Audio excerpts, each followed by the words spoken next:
Hello मेरे दोस्तों, कैसे हो आप लोग। आज हम लोग डिस्कस करने वाले हैं लीनियर रिग्रेशन के बारे में। तो देखो, ये वाली जो वीडियो है ये काफ़ी डिटेल्ड होने वाली है। हम लोग सारे के सारे पैटर्न डिस्कस करेंगे, जहाँ पर हम बेसिकली समझेंगे कि क्यों यूज करना है भाई, ज़रूरत क्या है इसको यूज करने का, और कहाँ कहाँ यूज होता है बेसिकली, और किन किन जगहों पे ये बहुत ज़्यादा इम्पोर्टेंट बन जाता है, और एक तरीके का फाउंडेशन भी है अगर आप डेटा साइंटिस्ट बनना चाहते हैं, या फिर कई सारे कोर्सेज में भी होता है। इकोनॉमिक्स के मोस्ट ऑफ द कोर्सेज में आपको लीनियर रिग्रेशन देखने को मिल जाएगा। तो अगर आप नए हैं और मेरी वीडियोस को फॉलो कर रहे हैं, तो मैं तो अगर आप नए हैं तो सब्सक्राइब कर लेना मत भूलना, बिकॉज हम लोग इस तरह की वीडियोस और नए कंटेंट के साथ हर वीक आते रहेंगे। तो बेसिकली लीनियर रिग्रेशन होता क्या है। तो लीनियर रिग्रेशन है कि आपके पास एक पैरामीटर है, माना x। तो लीनियर रिग्रेशन है माना आपके पास कोई एक इनपुट है x और कोई एक आउटपुट है y, और ये सब आपको एक तरीके का डेटा मिला हुआ है।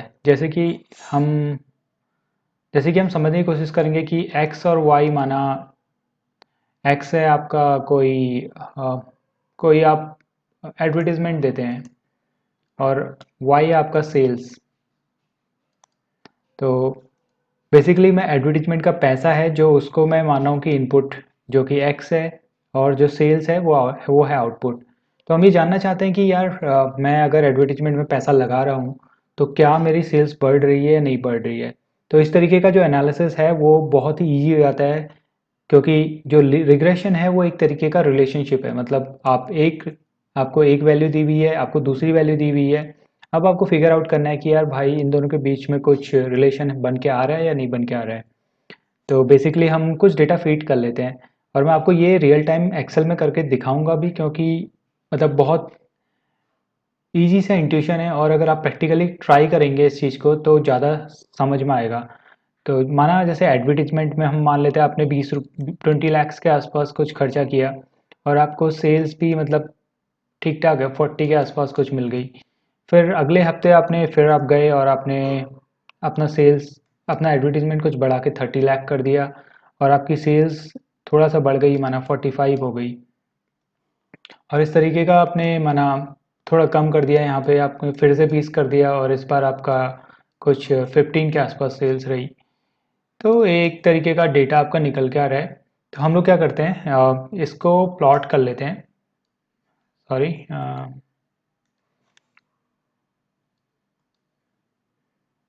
इसको हम प्लॉट कर लेते हैं। देखिए, ज़्यादा मैं एडिटिंग नहीं करूँगा इस वीडियोज़ के साथ, बिकॉज़ मेरे को बहुत सारा कंटेंट डिलीवर करना है, और बहुत कम अमाउंट ऑफ टाइम में करना है। तो जो भी थोड़ी बहुत मिस्टेक्स होंगे उसके लिए मुझे माफ़ कर दीजिएगा, आई एम सॉरी। तो इसको अपन लोग क्या कहते हैं, इसको x दे देते हैं, और इसको हम y दे देते हैं, जो कि अपना सेल्स है, और इसको हम x बोल देते हैं। अब पहला जो पॉइंट है 20, 40, माना ये कोई आपका x है जो कि वैरी कर रहा है 10, 20, 30, 40, इस तरीके से वैरी कर रहा है। और आपका जो y है वो आपका भी वैरी कर रहा है इस तरीके से 10, 20, 30, 40। तो आपका जो पहला पॉइंट होगा वो कहाँ पर लाई करेगा, वो आपका लाई करेगा x आपका 20 है और y आपका 40 है, तो समवेयर ओवर हियर, ये इस पॉइंट पे ये आपका पहला पॉइंट निकल के आ गया। अब देखते हैं कि भाई सेकंड पॉइंट कहाँ पे होगा। 30 और 45 है, तो 30 यहाँ पे हुआ और 45 इधर कहीं आएगा ऊपर, तो ये आपका सेकंड पॉइंट हो गया। तो बेसिकली देखिए, ये मैं एक तरीके का स्कैटर प्लॉट भी आपको समझा रहा हूँ। ये जो मैं प्लॉट बना रहा हूँ एक्स और वाई के बीच में पॉइंट्स जो मैं दिखाने की कोशिश कर रहा हूँ, ये एक तरीके का स्कैटर प्लॉट है। अब स्कैटर प्लॉट क्या होता है, इसमें जो भी हमारे डेटा पॉइंट्स रहते हैं उनको हम पॉइंट्स की तरह दिखाते हैं। तो इसको बेसिकली जब भी आपके पास कभी भी नया डेटा आता है, तो सबसे पहले हम लोग क्या करेंगे, उसका स्कैटर प्लॉट ही बनाएंगे, क्योंकि जो देखने में जो फीलिंग आती है ना डेटा की, वो लेनी बहुत ज़रूरी है। क्योंकि आप कोई सा भी मॉडल फिट कर दो इसके ऊपर, कुछ भी बहुत सारा एनालिसिस कर दो, उतना उसको क्या कहते हैं, वो उसको उसमें परफेक्शन नहीं आ पाएगा। मतलब परफेक्शन तभी आएगा जब आपने सबसे पहले डेटा को पहले देख लिया है कि भाई एक्चुअल में दिखता कैसा है डेटा। अब यार आधे से ज़्यादा इंट्यूशन तो आदमी मतलब डेटा देख के ही निकाल देता है कि भाई हाँ इन दोनों में कुछ ऐसा रिलेशन टाइप का दिख रहा है डेटा को देख के। तो सबसे पहला स्टेप रहेगा, आप जाके सबसे पहले स्कैटर प्लॉट बनाओ। स्कैटर प्लॉट कैसे बनाते हैं मैं अभी आपको एक्सेल में बना के दिखाऊंगा, और ये सबसे ज़्यादा इंपॉर्टेंट पार्ट भी है। कोई भी नई प्रॉब्लम आई फटाक से उसका स्कैटर प्लॉट बनाओ। एक आउटपुट वेरिएबल होगा, एक इनपुट होगा, या फिर एक आउटपुट होगा, 3 या 4 इनपुट वेरिएबल होंगे। तो सब एक एक इनपुट और आउटपुट के बीच में आप ये स्कैटर प्लॉट बना लो, ताकि आपको एक तरीके का फीलिंग आ जाए डेटा का। तो अगला पॉइंट देखते हैं, 20 और 15 है। तो ये 20 इधर हुआ और आपका 15 कहीं यहाँ पे आएगा। अब देखो भाई ये क्या कहते हैं, मतलब कम पॉइंट्स हैं, तो हम क्या करते हैं कि इधर जाके अपने कुछ और हाइपोथेटिकल डेटा सेट को थोड़ा और बड़ा बना लेते हैं। तो माना आपने कुछ और इन्वेस्टमेंट किया 25 का और आपको कुछ आउटपुट मिल गया 30 का, तो इसको भी इधर डाल देंगे। और एक और डाल देते हैं, माना आपने दिया 27 का और आपको मिल गया 27 के आसपास। ठीक है, 27 दिया, 27 कुछ भी। मत अब इसको हम प्लॉट पे डाल के देखते हैं, 25 और 30। तो 25 किधर होगा, इधर कहीं पे होगा 25, और 30 इधर साइड पे कहीं पे होगा। तो ये आ गया आपका ये वाला पॉइंट। अब 25 30 आ गया, 27 27 ये इधर कहीं होगा और 27 इधर कहीं होगा, ये पॉइंट आ गया। तो चलो माना ये मतलब कम छोटा सा डेटा सेट है, क्योंकि अभी मैं ज़्यादा टाइम इसमें वेस्ट नहीं करना चाहता हूँ। तो बेसिकली मैं आपको दिखाना चाह रहा हूँ कि ये हमने स्कैटर प्लॉट बना दिया है। अब हम क्या करेंगे कि इसके ऊपर एक ना लाइन टाइप की फिट करने की कोशिश करेंगे। तो ये देखो यार, ये सारे के सारे पॉइंट इस तरीके से लाई हो रहे हैं, मतलब एक स्ट्रेट लाइन पे इस तरीके से मैं देखूँ तो अप्रॉक्सीमेटली ये इस तरीके से जा रहे हैं ऊपर की ओर। तो बेसिकली मेरे को एक तरीके देखो, ये स्कैटर प्लॉट बनने से क्या फीलिंग टाइप का आया नहीं आया कि भाई एक एक्स बढ़ रहा है तो वाई भी बढ़ रहा है। और ये फीलिंग जो अभी आया है, मतलब क्योंकि हमने काफ़ी कम डेटा पॉइंट्स ले रखे हैं, बट एक्चुअल जो रियल वर्ल्ड का डेटा होगा उसमें आपको 1000 10,000 या मिलियंस तक की लाइंस में डेटा मिल जाएगा। अब उस डेटा को फर्स्टली आपको क्या कहते हैं, स्कैटर प्लॉट बना के विजुलाइज करना बहुत ही ज़रूरी है। समझ गए ना? तो ये सबसे पहला स्टेप है लीनियर रिग्रेशन का, कि भाई सबसे पहले जाके उसका स्कैटर प्लॉट बना लो आउटपुट और इनपुट के बीच में। अब एक बार आपने ये स्कैटर प्लॉट बना दिया है, तो अब देखो ये लाइन मैंने अभी एक हाइपोथेटिकली फिट कर रखी है इसके ऊपर, बट एक्चुअल में मुझे ये लाइन फिट करनी पड़ेगी। मतलब कुछ एक मैथमेटिकल तरीका होना चाहिए जो कि मेरे को एक बेस्ट कर्व फिट दे दे, या एक बेस्ट तरीके की लाइन निकाल के दे दे इसके ऊपर। तो अभी मैं क्या करूँगा कि अपने हाई स्कूल में हम लोगों ने सबने ही पढ़ रखा है कि एक लाइन की इक्वेशन क्या होती है। लाइन की इक्वेशन आपकी क्या होती है, y is equal to m x plus c. तो हम वहीं से स्टार्ट करते हैं, क्योंकि हमें लाइन ड्रॉ करनी है, तो हम y is equal to m x plus c से ही स्टार्ट करेंगे। तो मैं यहाँ पर लिख देता हूँ y is equal to m x plus c. देखो ये जो इक्वेशन है ना, मतलब इसने ही पूरा, मतलब ये जो इक्वेशन है इसने ही, इसी के ऊपर सब कुछ डेवलप हुआ है। सबसे पहले ये जो इक्वेशन बनी, जो कि मतलब एक लाइन जनरेट कर सकती है। अब ये लाइन कैसे जनरेट कर सकती है, अगर मैं इसमें कोई इनपुट देता हूँ एक्स को, कोई इनपुट फिक्स दे देता हूँ, माना मैंने एक्स को इनपुट दे दिया 5, और क्योंकि एम और सी तो कांस्टेंट है, तो मैं क्या कर देता हूँ, एम की वैल्यू माना 1 रख देता हूँ, सी की वैल्यू 1 रख देता हूँ। अब मैं जो भी एक्स की कोई वैल्यू इसमें फिट करूंगा, मैंने 5 मैंने फिट कराई, तो 5 प्लस 1 6, तो y आपका 6 आ जाएगा। तो मेरा देखो ना ये एक, अगर मैं एक यहाँ पर लिख देता हूँ x जो इससे जनरेट हो रहा है, तो अगर मैंने x को 5 इनपुट किया, अभी मैंने m और ये देखिए m को इजिकल टू मैंने रखा है 1 और c इजिकल टू भी मैंने 1 रखा है। तो x मैंने 5 इनपुट किया और y मुझे 6 मिल गया। अब मैं x की जगह पे माना 7 करता हूँ प्रिंट, और x की जगह पे 7 इनपुट दे देता हूँ। तो 7 मल्टीप्लाइड बाई 1 और एक 8, तो ये 8 आ जाएगा। और ऐसे करके मतलब देखो ये एक एक प्लस करते जा रहा है, तो कुछ भी डाल देते हैं, मतलब 8 की जगह पे यहाँ पर 8 डाला तो ये 9 आ जाएगा, 9 डाला तो ये 10 आ जाएगा। और अब ये देखो ये इक्वेशन से मेरी ये वैल्यू जनरेट होती जा रही है, हो रही ना, हो रही है। यही तो मतलब हम चाहते थे, हम चाहते थे कि एक इस तरीके का जो इतना सारा डेटा सेट है पूरा का पूरा, इसको मैं अप्रॉक्सीमेट कर दूं एक लाइन इक्वेशन में, जो कि बहुत ही ईजी होता है। अब देखो, अब मेरे को फिगर आउट करना है कि भाई इसमें कौन सी लाइन बेस्ट फिट है। तो मैं ट्राई करता हूँ, देखो इसको 20 इनपुट देने की कोशिश करता हूँ। अगर मैं इसको 20 इनपुट देता हूँ, तो मैं इसको निकालता हूँ, यहाँ पर मैं लिख देता हूँ, एक मिनट, इसमें काफ़ी कचरा हो गया है, इसको ज़रा क्लीन कर देते हैं। ये भी क्लीन कर देते हैं, ये भी क्लीन कर देते हैं, ये भी सारा क्लीन कर देते हैं, और ये भी चलो आप समझ ही गए हो तो ये भी हटा ही देता हूँ मैं। ठीक है, अभी देखें कि अब मैं फिट कर देता हूँ m की जगह पे 1 कर देता हूँ चलो, और c को चलो थोड़ा बढ़ा देते हैं, c इजिकल टू 2 कर देते हैं। अभी के टाइम पे बियर कीजिएगा क्योंकि मैं ये वैल्यूज़ अपने आप ले रहा हूँ, बट एक्चुअल लाइफ में हम लोग ये फिगर आउट करते हैं, वो हम समझेंगे थोड़ी देर बाद। तो चलो कलर भी थोड़ा चेंज कर देते हैं। अब देखो m1 फिट कर दिया है, c हमने क्या कहते हैं 2 फिट कर दिया है। अब मैं इस इक्वेशन में फिल करता हूँ ये वैल्यू को, तो मैंने m डाला 1 और इसको मल्टीप्लाई कर दिया, इसको मैं यहाँ पर रख कर देता हूँ, ये y is equal to m x plus c है। अब ये वाला y भी ये वाला सेम ही हो जा रहा है, तो मैं इसको y बार कर देता हूँ। ठीक है, तो अब देखो क्या होगा, y bar is equal to m x plus c है, m की वैल्यू 1 है और c की वैल्यू 2 है, तो अब मैं x को इसके अंदर फीड किया, तो फीड करूंगा तो हो जाएगा 20 मल्टीप्लाइड बाई 1 प्लस 2 जो कि आपको दे देगा 22। ठीक है ना, मतलब ये 40 के ना आसपास तो आ नहीं रहा है, तो हमें थोड़ा बहुत ये m और c की वैल्यू को चेंज करने का ट्राई करते हैं। तो m को मैं कर देता हूँ 2,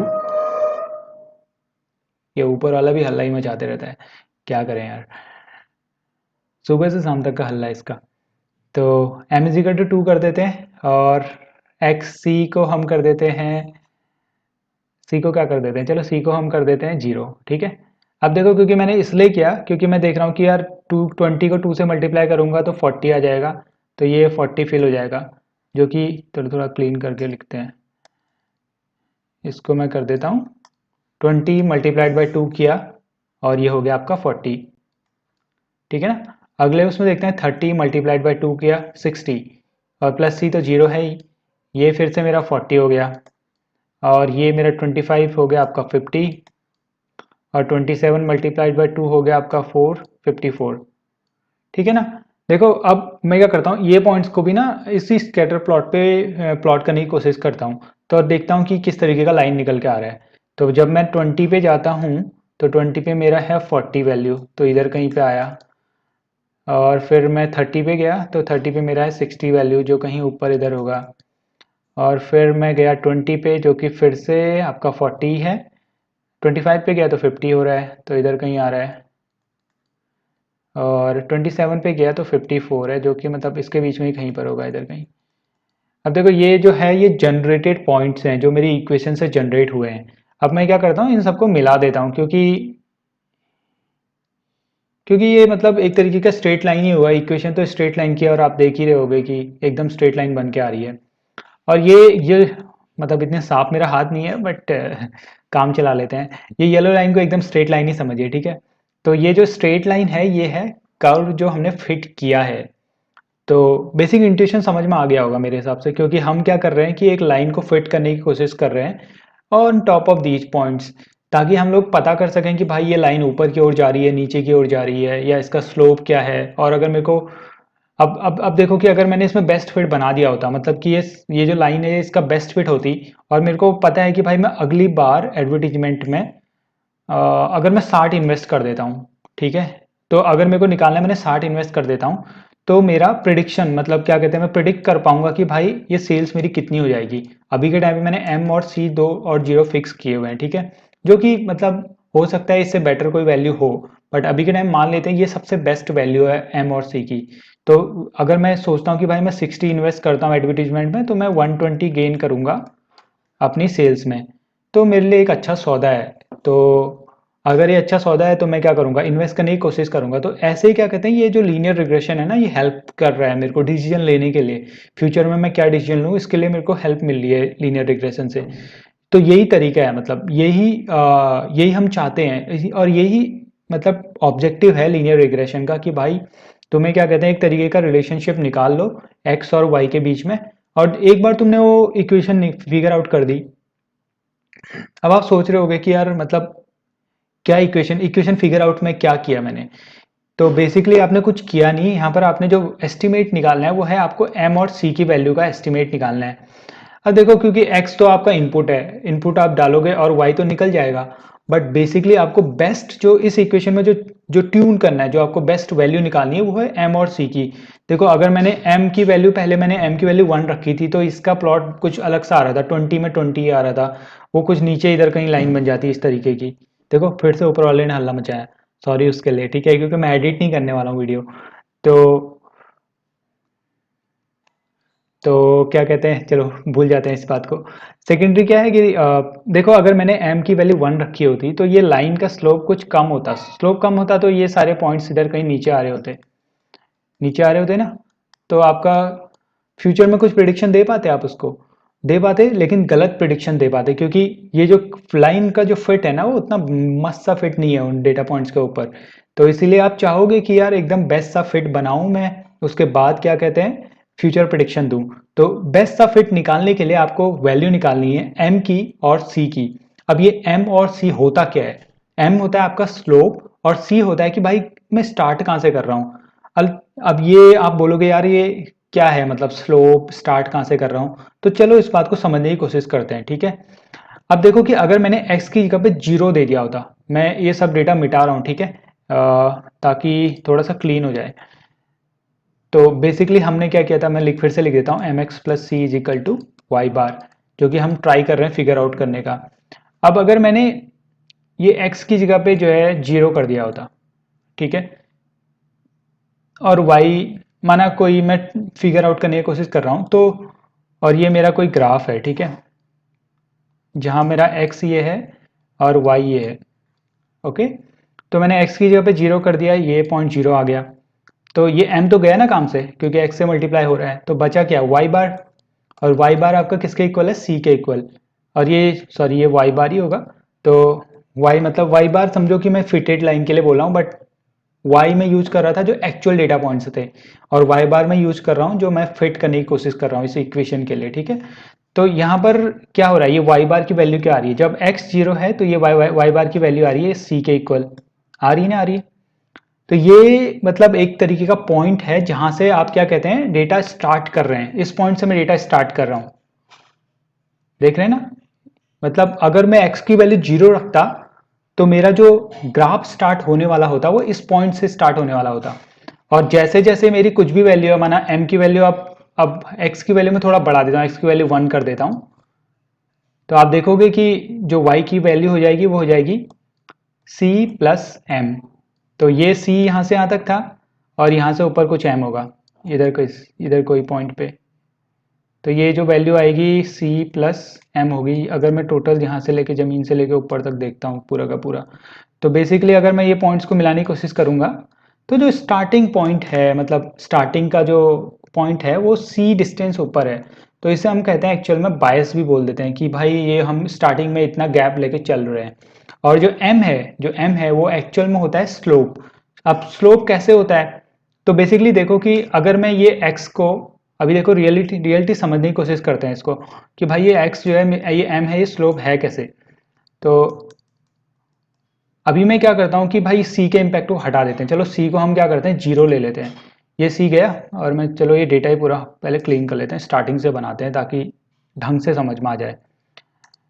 तो अब देखो m x plus c is equal to y bar, फिर से सॉरी यार बार बार कर रहा हूँ, बट मतलब एक बार ये दिमाग में घुस गया ना तो कभी नहीं भूलोगे। तो अब देखो ये अपना ग्राफ है जिसमें अपन लोगों ने सी को डाल दिया है 0, ठीक है। अब ये अपना x था, ये अपना y था, ओके। तो अब क्या होगा, जैसे मैंने x को 1 डाला तो अपना y क्या हुआ, m टाइम्स 1। अब मैं x की जगह पे 2 डालता हूँ तो y क्या होगा 2m, x की जगह पे 3 डाला तो y क्या होगा 3m। तो देखो उतना गुना हो जा रहा है, मतलब x का जितना भी वैल्यू है उसके उतने गुना हो रहा है नहीं हो रहा है। तो एक्चुअल में क्या है कि भाई ये उतनी जो x की वैल्यू है उसको ट्रांसफॉर्म कर दे रहा है उतनी वैल्यू से मल्टीप्लाई करके। तो बेसिकली हो क्या रहा है, देखिए अगर मैं m की वैल्यू माना मैं रख देता हूँ 1, ठीक है। अब हम ग्राफ प्लॉट करने की कोशिश करते हैं, तो y की वैल्यू 1 पे क्या हो जाएगी, 1 ही हो जाएगी, तो ये पॉइंट यहाँ पे आएगा ना, करेक्ट। अब 2 रखा तो 2 माना इधर कहीं पे है तो 2 यहाँ पर आ जाएगा, और 3 रखा तो 3 कहीं ऊपर है तो 3 ये आ जाएगा, और ये मैं इसके ऊपर एक ओवरलैपिंग टाइप की लाइन बनाता हूँ, ठीक है ना। अब m की वैल्यू अब हम लोग 2 करते हैं, ठीक है। तो 1 मल्टीप्लाइड बाई 2, तो ये जो फर्स्ट पॉइंट होगा ये इधर पे आएगा, ठीक है। अब 2 मल्टीप्लाइड बाई 4, तो देखो ये जो 2 है ये चले जाएगा इधर कहीं ऊपर, क्योंकि ये जो पॉइंट है इसके जो कोऑर्डिनेट्स होंगे वो होंगे 2,4, और जो 3 होगा वो चले जाएगा और भी ऊपर इधर कहीं। तो देखो अब मैं इसके ऊपर एक और लाइन डालता हूँ इस तरीके की, तो देखो इसका जो स्लोप है ना वो करेक्ट डबल हो गया, मतलब जितने एंगल पे ये घुमा था उसके उससे डबल एंगल पे टोटल घूम गया ये एंगल, जो दूसरा हमने लाइन खींचा था, क्योंकि उसका स्लोप जस्ट डबल है। तो इसीलिए m क्या है, तुम्हारा स्लोप है कि भाई ये तुम्हारा लाइन को ऊपर नीचे करने में हेल्प करेगा। जैसे अगर तुम किसी, अब ये एक्चुअल में समझने की बात है कि भाई ये मेरा हेल्प कहाँ पे करेगा, m और c हेल्प कहाँ पे करेगा। तो बेसिकली अगर मैं कहता हूँ कि, एक मिनट इसको डिलीट मार देते हैं, हाँ तो ये रहते हैं। अब ये 2 भी बीच में आ गया, इसको भी हटा देते हैं।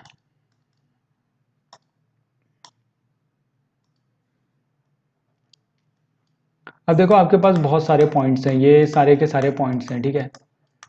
और आप फिट करना चाह रहे हो कोई लाइन इसके ऊपर, तो भाई सी आपको जो हेल्प करेगा वो देगा कि भाई इनिशियल गैप कितना देना है लाइन के स्टार्टिंग में। तो मेरे को सी यहाँ से यहाँ तक देना पड़ेगा लाइन का, तभी तो मैं इस पॉइंट से स्टार्ट कर पाऊंगा। और जो एम होगा वो मेरे को स्लोप देने की कोशिश करेगा। देखो अगर ये इस तरीके का कुछ पॉइंट्स का झुंड है तो मेरा क्या कहते हैं जो एम होगा वो ये वाली लाइन जनरेट करेगा। अब माना ये सारे के सारे पॉइंट थोड़ा ऊपर को खिसक गए, तो मेरे को एम की वैल्यू और बढ़ानी पड़ेगी ताकि मैं और बेटर फिट दे सकूं।